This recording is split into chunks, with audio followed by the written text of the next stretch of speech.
principal. Qu'est-ce que c'est les droits de l'homme? Et comment nous pouvons intégrer cela dans l'usage interne?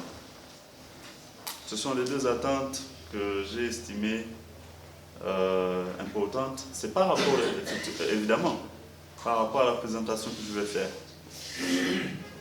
Mu nyuma y'inama zitari nke umugwi w'igihugu wigenga ujejwe agateka ka zina muntu umaze iminsi ukoresha mu gihugu ku bashingwamanza hamwe n'abacamanza. Muri uyo mugwi baremeza yuko ababitura bariko bagabanuka, bisigura yuko abatari bake bariko batunganirizwa neza. Ibi rero bikaba bimwe mu bishikirizwa na Dr. Sixte Vinyini Muraba, umukuru w'uyo mugwi, aho yariko abandanya gukoresha inama z'abashingwa manza hamwe n'abacamanza hari mu ntara ya Karusi. Reka rero tumwumvirize kuko hari n'ibindi vyinshi yashikirije ku bijanye n'ubutungane mpuza makungu. Iyi nama twuguruje ni inama igira gatatu. Ubwa mbere twari twayuguruje Igitega, aho twashoboye kuganira n'abashingwamanza n'abashikirizamanza. Turasubira turayuguruza mu Rutana. Uno munsi rero tuje ngaho Karusi kugira ngo tuganire kandi n'aba bandi bashingwamanza n'abashikirizamanza. Icatumye tuyishiraho nuko twabonye ko mu guca imanza kenshi abacamanza bisunga amategeko yo ngaha mu gihugu cacu. Mbere nabo bashingwamanza nabo nyene iyo bariko barasigura ibijanye n'amategeko usanga ahanini bakoresha ayo mategeko iyo ngaha mu Burundi bwacu, mugabo ni gake bahora bibuka. Simvuze ati ntibishika, birashika, mugabo ni gake bahora bibuka gukoresha ayandi mategeko mpuzamakungu igihugu kiba carashizeko umukono.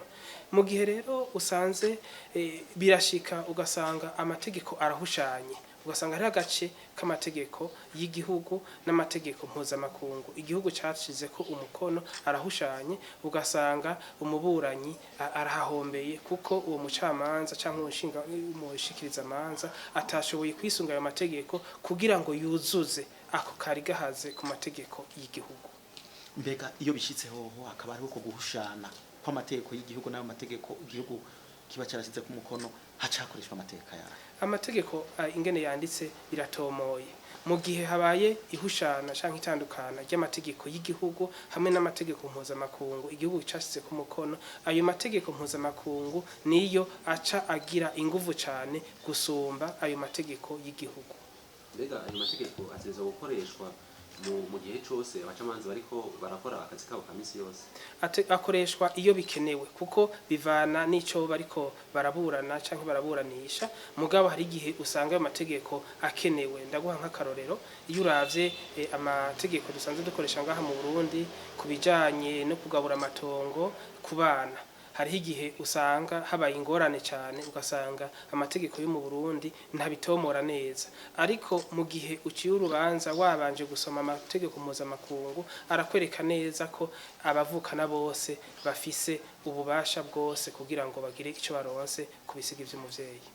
Mbega mwamwe mumaze kubona uburorero bwinshi aho usanga ayo mategeko mpuzamakungu igihugu kiba carasize ku mukono nayo y'igihugu aho atagiye arakoreshwa uko byategerezwa? Mu bisanzwe uburorero mwene ubwo ububona iyo uriko urakurikirana imanza ziko ziracibwa canke imanza zaciwe, niho ubona abantu bariko barunguruza bakavuga ati yamara naho bancira urubanza bisunze itegeko riniri hariho irindi batisunze. Nico gituma rero vyatumye twebwe turavye abatwitura, turavye imanza zicibwa irya nino, turabona tuti burya bano bacamanza bano bashikiriza amanza tuzohava tuza turabitegako ivyo tutabahaye. Nico gituma bikenewe ko ayo mategeko tuyaganira, abasanzwe bayakoresha bakagwiza ingufu zo kugira bayakoreshe, abatahora bibuka kuyakoresha nabo bakibuka ko ariho, gutyo rero bakazohora baca imanza canke baburanira ababituye bakoresheje amategeko yose. Murumva ko amategeko mpuzamakungu aza gusagiriza ku mategeko y'igihugu kiba gisanzwe kiriko kirakorera.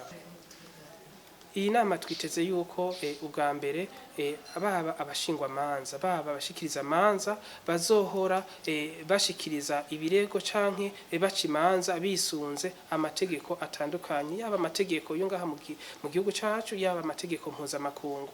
Ico ni ca mbere. Hama ica kabiri nuko twifuza yuko hazogira ikintu gihinduka ku ngene abacamanza n'abashikiriza manza bahora bakorana, kuko murazi ko ari ubwa mbere dushoboye kubona abashingwa manza n'abashikiriza manza bari kumwe bariko biga ibintu bimwe kandi bavugana ukuri ku ngene ibintu vyari bisanzwe biriko biragenda. Ni kuvuga yuko turiko turashiraho turiko turubaka inkingi zishobora gufasha abo bacamanza n'abashikiriza manza kugira bakorane neza kandi buzuzanye, aho umwe wese abona yuko atatahuye ashobore gutahuzwa n'ubundi. Hanyuma ikindi naco nuko twizeye yuko abitwara canke abahora batwitura bashobora kuzogabanuka, kuko ibintu bimwe mu vyo bahora baza badushikiriza bazoba babitoreye umuti, baba abacamanza canke abashikiriza amanza babo. Hama ico niteze nyuma y'uruganda teze ko nzohava menya ryari amabanga tujejwe taba kubahirije agateka kazina muntu n'ingene tuzoba tugiye bikosora nitwasubira ibyo dusanzwe dukora. Nivyo murakoze.